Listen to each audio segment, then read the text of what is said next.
Hello, my name is Consuelo, and I'm one of the members of Group 5. This is a presentation regarding the pathophysiology of disease, and this is for a patient presenting with an MI. So I'm going to review some details about the case and about the patient that is presenting. This is a 42-year-old female. Her name is Marisol, and she presents to the urgent care. She does have a heavy history of smoking, 20-pack year, and she also engages in regular alcohol intake, about 3 to 4 drinks daily. Patient has a history of mild hypertension and is not currently on medication. Her mild hypertension is self-reported. She has a history of attending her physician visits on a year to year and a half basis. She has a family history that's significant for cardiovascular disease on her father's side. Her father is alive and managed on home care support, and she also has a history from her paternal grandfather's side, of congestive heart failure, and he actually did pass away from an MI at the age of 72. So some psychosocial components for our patient.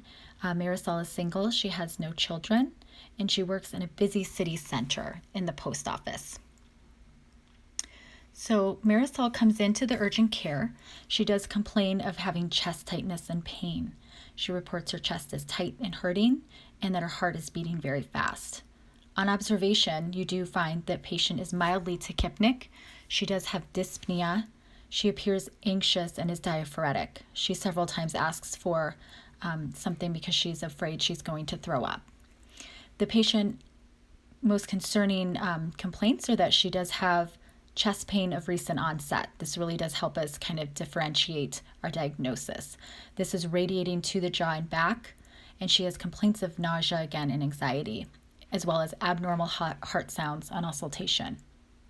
And now more concerning are her vital signs. So her vital signs show a blood pressure of 185/95. Her heart rate is elevated at 120. Her temp is slightly elevated at 100. You can tell that her body's kind of just working hard. Some diagnostic testing has been completed. She has had laboratory values drawn. Her blood glucose does show elevated blood sugar level at 200, and her troponin biomarker, CTN1, is elevated on the first initial test. This is kind of post-assessment. As far as her EKG, she does have elevated ST wave and progression to Q wave. So diagnosis for this patient upon presentation and consideration of her diagnostic testing is that she is having an acute coronary syndrome, and more specifically an STEMI.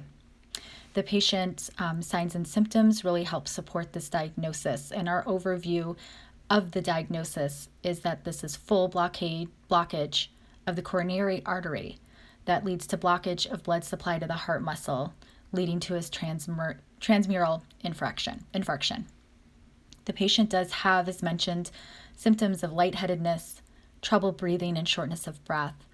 Other patterns that really help play a part in this differential diagnosis are pain and discomfort, as well as numbness for the jaw and back area.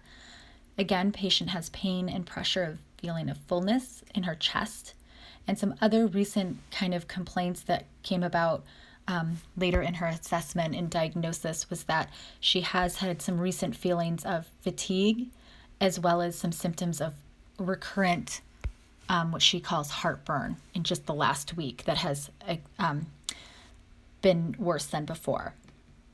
So what do we need to think about? We need to think about some of her risk factors. The patient does possess significant risk factors for having a coronary artery event. She does have a heavy history of smoking.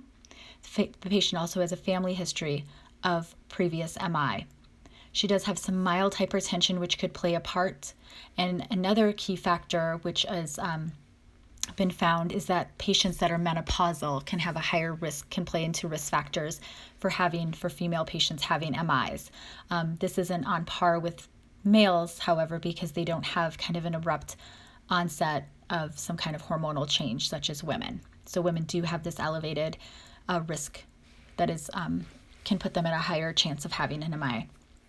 Some pathological considerations as we head into discussion of pathophysiology of this presentation is that the patient's body has had an extended period of time with interrupted coronary blood flow, which leads to myocyte necrosis. And kind of the outline of that is through plaque progression and plaque disruption. This forms a clot, which leads to a thrombus that it can occlude the vessel, leading to myocardial ischemia, myocyte necrosis, and eventually cell death. And now we have a section that deals more in detail with the pathophysiology at the cellular level.